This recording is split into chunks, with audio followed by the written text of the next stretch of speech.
Hey guys, welcome back to another video. This is Love After Lockup, Season 2, Episode 22, The Schemiest. Okay, I didn't really see the whole title, but from what I got of it, it was called The Schemiest. Okay, y'all let me know if I'm wrong below. Anyway, I thought this was the season finale, but it was not. The season finale is going to be next week. Okay, so let's just get right into it. First, I'm going to start off with Scott and Lizzie, okay? This was a mess. Okay.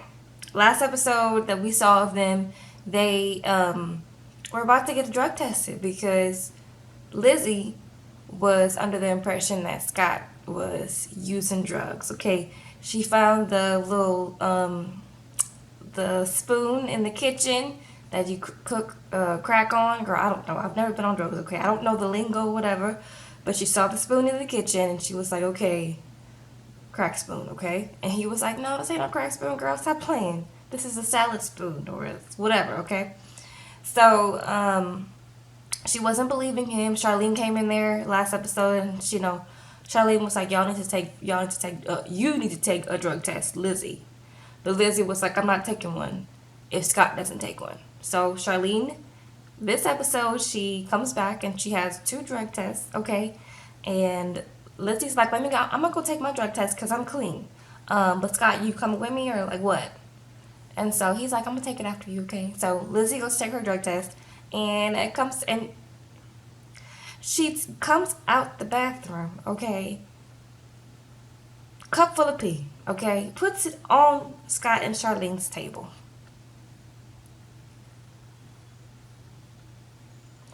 I would have had to kick out for that reason alone. Like, girl, you ain't go. You really, really? This what we doing? You go put your cup of hot pee on my table?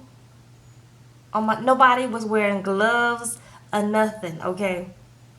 So, her test comes back. All of her tests on the little cup clear, negative. Okay, she's not on any kind of drug. Okay. She was confident and she knew she wasn't on drugs. Okay, so she was like, Scott, it's your turn. Scott, it's your turn. And he's like, girl, I can't go like that on command, So, yeah, we'll be eating for lunch. She was like, Scott, why are you avoiding? Like, you need to go take the test. Like, what's going on? Why don't you want to take the test? Huh? Huh? Why? Huh? Don't you? Don't you want to take the test? And he's like, I can't go like. How can you go on command like that? And she was like, girl, I was in prison. Okay, I can go on command very easily. I had to. Okay, so Scott was like, look, I can't pee. Lizzie was like, look, let's go in there together. We're gonna work on you peeing. Okay, they had the bathroom door cracked. Scott and Lizzie go in there.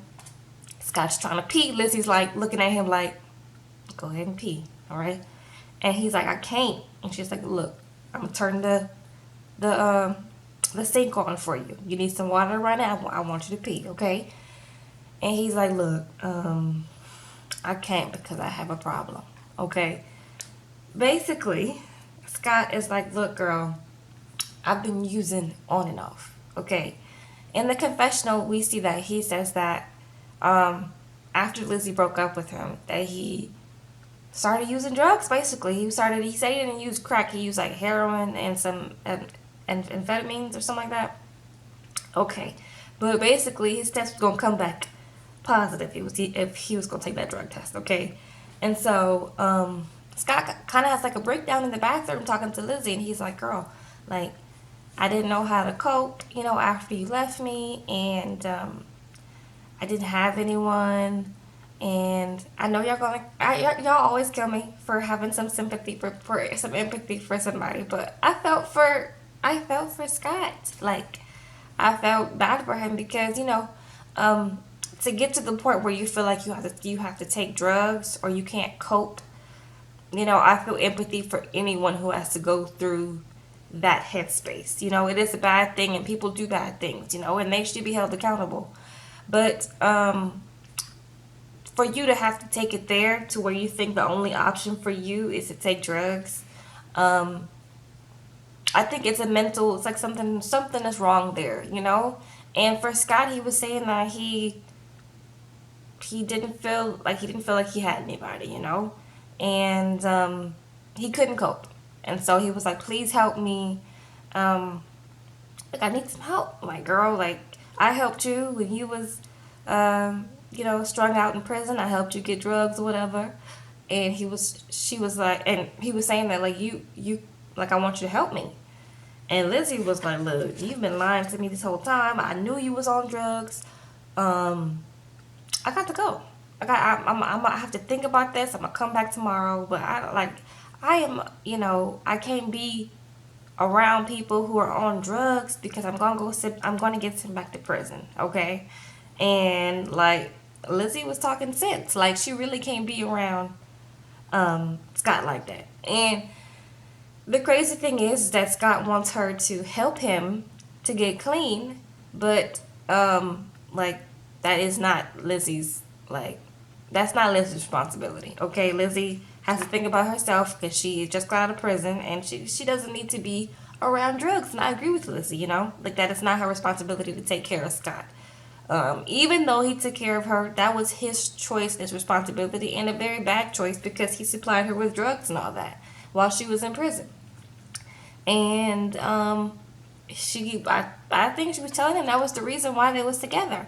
So Scott had this fairy tale.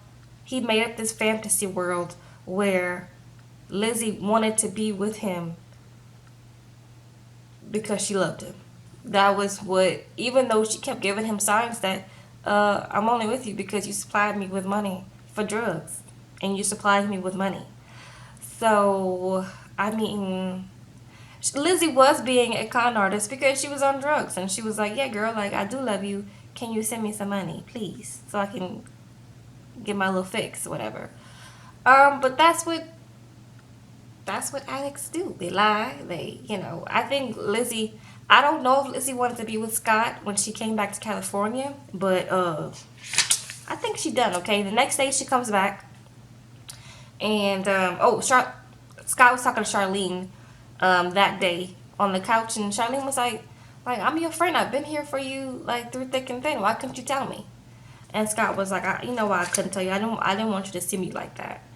And I was like, I mean, it makes sense. Like, you're probably embarrassed. You don't want your friends to see you like that. This is typical people who are on drugs, their behavior, So Lizzie comes back the next day. She basically comes to tell him that she don't want to do this no more. Like, she can't do this. She don't want to risk going back to prison. She's a free woman now, and she ain't going to do none of this. And Scott doesn't take it well, okay? Scott does not take it well. He is upset, okay? Of course, he's going to be upset. But, Scott, you just need to do this by yourself. You could have, I'm pretty sure Charlene's not going to leave him and, like, not be a friend to him. But you don't need to be in a romantic relationship with Lizzie because she is a swindler. That is what she does, okay? She doesn't know how to not be a swindler, okay? So she is no good. What she said that day was correct. They are both unhealthy for each other, okay? One is a user and one is a giver, okay? And so it's not going to work because now when Scott needs somebody, like, Lizzie's not going to be there for him. And I really can't blame her for that because she is an addict. She can't be around drugs. Like, she will always be an addict and she will always struggle with drugs, even though she's clean now. But she, it is an ongoing process to stay clean. So, best of luck, Scott. We're going to see next episode, like, how you do. But, in the confessionals, in the last confessional, he basically was, in his feelings and upset. And he was like, so, you never going to be with me? Like, talking to Lizzie, like, you're never gonna be with me, like, how, I was there for you, so why you not gonna be with me? And she was like, I'm never gonna be with you. So he pulled out some, like, prison letters and stuff that he had saved, and Lizzie, she basically just tore them up, and they get to throwing stuff at each other or whatever. And Scott, just don't mess with Lizzie no more, like, don't do it. Like, Lizzie is not good for you. She means nothing positive. She is only there to take from you in your life. And you have to realize, and you have to, I think Scott is just like, he understands his position in a lot of times in relationships and he plays into it. But you always get hurt like that, Scott. Like, Scott needs to go get some therapy. Scott needs to go get off drugs first. Then go get him some therapy and find out how to have healthy relationship with people instead of them taking advantage of him, you know?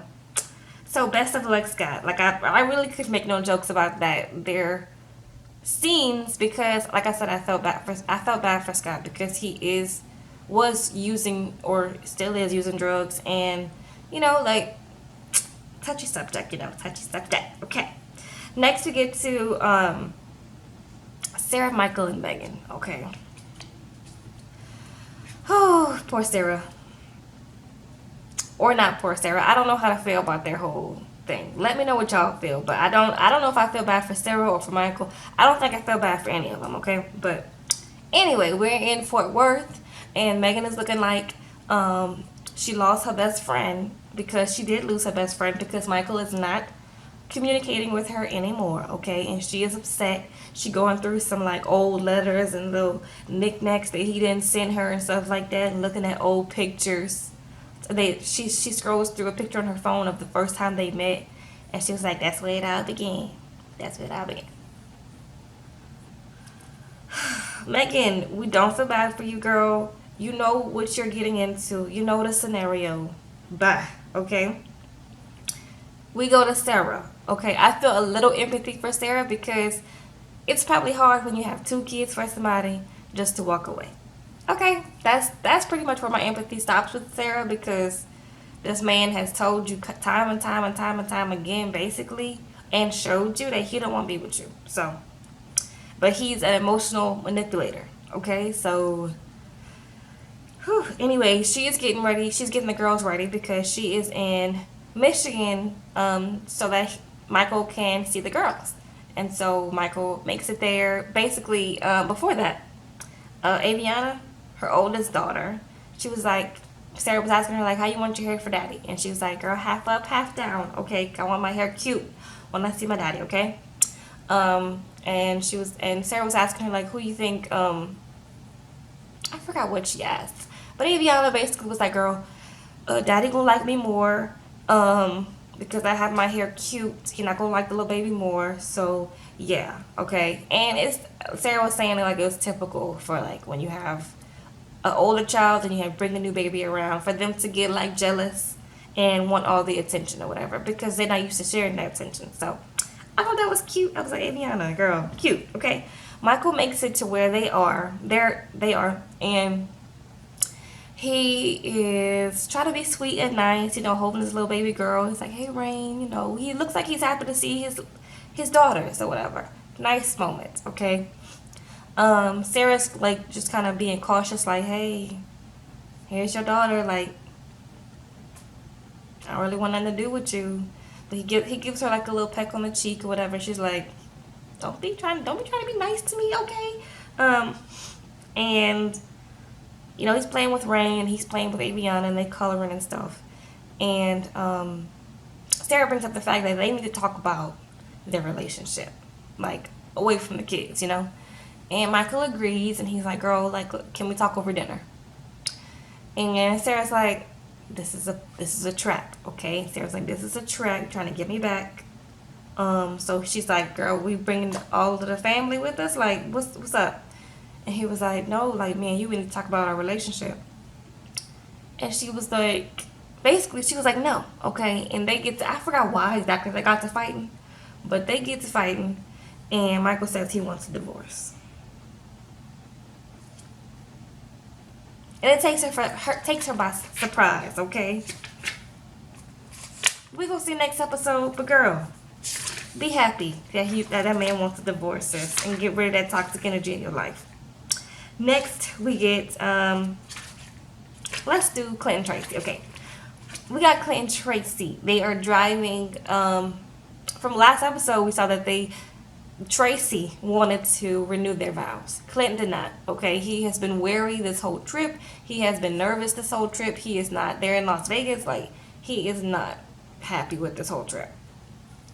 And so, this episode, they were driving to the chapel And Tracy makes it to the chapel, and Tracy's like, girl, Clint done left. We had a fight in the car. And from what Tracy tells us is that she made a joke, and he got upset about the joke and rolled, okay? And so she's like, look, like, if he don't come back, I'm going to leave him, okay? We see Clint walking up, and they get to arguing. And we find out that Clint was upset because she made a joke about, like, drugs or whatever. And he was like, that's not funny. And I'm like, yeah, it really isn't funny because, like, girl, you was on drugs, and the last around this time last year, you ditched that on that man for 2 weeks, you say, and took his rental car. That's not funny, sis. But anyway, she thought it was funny. Okay, she thought it was all to the good a year later.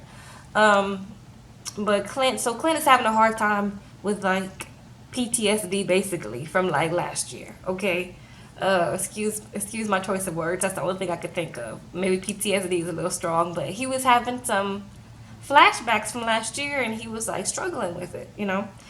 And yeah, there was not that much that really happened with them. Basically, they get to exchanging words, you know, about, like, you know, she was S&D for a car or whatever. And I was like, okay, they just saying whatever now, okay? They just arguing. Clint's like, look, I'm not going in there until you give me an apology. And she was like, I'm sorry. And they was like, okay, let's go. It's all to the good, girl. That's all I wanted from you. Come on, let's go to the chapel. They made up extremely fast, and they get to the chapel. And I was like, okay, Clint Tracy. Maybe production did this because they was a little too happy for production, and they was like, we need some conflict. We want y'all to fight in the car or something. But this was very much unneeded, okay? Anyway, okay. Next we got Brittany and Marcelino. Nothing really that much happened with them either. We just got a little update. Remember they have fought, Marcelino and Tito have fought last episode, okay? Marcelino was feeling really guilty for going to fight that man like that, okay? And everybody is like, yeah, you're stupid. Everybody told you not to do that. So they're at the lawyer right now. The lawyer's like, Marcelino, you stupid. Like, why you went over there and fight that man? We both told you not to go. Me and Brittany both told you not to go over there and fight that man. You making this hard on us. You jeopardizing this woman's ability to see her child. Like, you wrong for that. He didn't say it like that, but I'm summarizing it for him. He was like, look, we gonna have to really be on our P's and Q's to be able for you to get some type of custody of your child. So that's what it is, okay? Next thing we got Brittany's mama, a really cute woman, very beautiful woman. We see Marcelino, we see Brittany's ex, I forgot her name, but y'all know her ex from prison. She is there, and they're playing with Gio in the park. And the hearing is tomorrow, the emergency hearing, and Brittany's nervous. She's talking to her ex, and she was like, girl, like, this man, Marcelino, he's making it hard for me. Like, I know what it is for me to lose Gio. I don't want to go through that again, okay? Like, I'm really upset. I'm really scared. And not Bunky, but her ex is like, girl, yeah, I know. Like, I get it, okay? Gio, she asked if Gio knows anything about it. She was like, girl, no, Gio don't know nothing about it. And I'm glad he don't know nothing about it because it's a mess. And I agree. Marcelino, he was wrong for that. That was all that happened with Marcelino and Brittany. Okay. Next, and last but not least, we get to Lamar and Andrea. Okay. Andrea crazy, y'all. Lamar, okay, first of all, they are in the house and they are basically having, you know, like a little words. Like, Lamar is fed up with this whole Mormon, like, Utah thing, okay? He's like, look, I'm tired of every other words about me getting baptized and me going on little mission retreats and all of that foolishness. Like, I'm tired of it, okay? And Andrea's like, why you always gotta have an attitude? Why you always gotta have an attitude? Why you always gotta have an attitude? Okay? And Lamar's like, girl, because, like, your friends are creepy and they weird and they scaring me. Okay, I'm scared. Lamar looks like he is scared, okay? They need some space. Andrea's like, look, I'm gonna go meet with my girl Michelle at, Panera Bread, it looks like. And we're gonna get us some soup and some little sandwich. and I'm gonna tell her how crazy I am. Okay, so basically, Andrea told Michelle that she talked to Lamar's PO and told the PO that he's gonna PO in Utah. Okay, and Michelle's like, "Girl, that man said he don't want to be here in Utah." And Andrea was like, "He doesn't have a choice. Like, I have all his things. I have his ID and his birth certificate. He's not leaving." And I've called the kids' schools and everything, and they can re-enroll, and everything is to the good, and I'm keeping him here. And Michelle was like, "Girl, you was a mess. Like, you was a mess." Okay. The next scene we get, the next scene we get is a little commercial clip where they, that how they have these little commercial clips. She's talking about she wants to make a list of the negatives and the positives of living in Utah and in California. Okay, the benefits for Utah are long as hell, the fresh air, not the slum. She's just dogging out LA, and the LA slander will not be tolerated. Okay, so Lamar has his headphones on. He's not trying to hear it. Okay, next scene. Okay, the last scene we get from them is basically Andrea's telling him like, "Look, you're not going back to California. I'm kidnapping you. I'm not letting you go back to California." And he was like, "Man, you gonna let me go back to California? Girl, I know what you're talking about. Like, I need to rap, you know. I got some other stuff in California. Like, I'm trying to go to school. Like, I need to leave, And she's like, "I have your ID and I have all your stuff, and I called your PO officer, your parole officer." And he was like, "Why would you do that? Why would you talk so my parole officer gonna talk to you behind my back?" And she was like, "Yes, and you're not leaving." And so basically Lamar's like, "Girl, stop playing with me. Stop playing with me, like I'm leaving." And she was like, "No, you're not leaving. I have all your stuff and you're not." And so she thinks it's funny, and she runs into the bathroom. She's like, "I'm just gonna stay in here while you get mad out there because I'm kidnapping you." And he was like, "Girl, yes, you are kidnapping me. This ain't cool. Like, what are you doing?" Like, so that's what happened. She kidnapped Lamar. Lamar went from prison to being kidnapped. Okay, poor Lamar. That's all that happened in this episode, y'all. That's all that happened in this episode. We get the finale next week instead of this week. I'm sorry. I was misinformed, y'all. So I hope y'all enjoyed this episode. Let me know what y'all think of it in the comments below. I really enjoy seeing y'all's comments every week. Go ahead and give me a like because it really does help me, y'all, to get my videos out there. And go ahead and subscribe if you have not subscribed. It costs nothing, so it does help me a lot. So please give me a subscribe, and I will see you guys next week for the finale. Bye.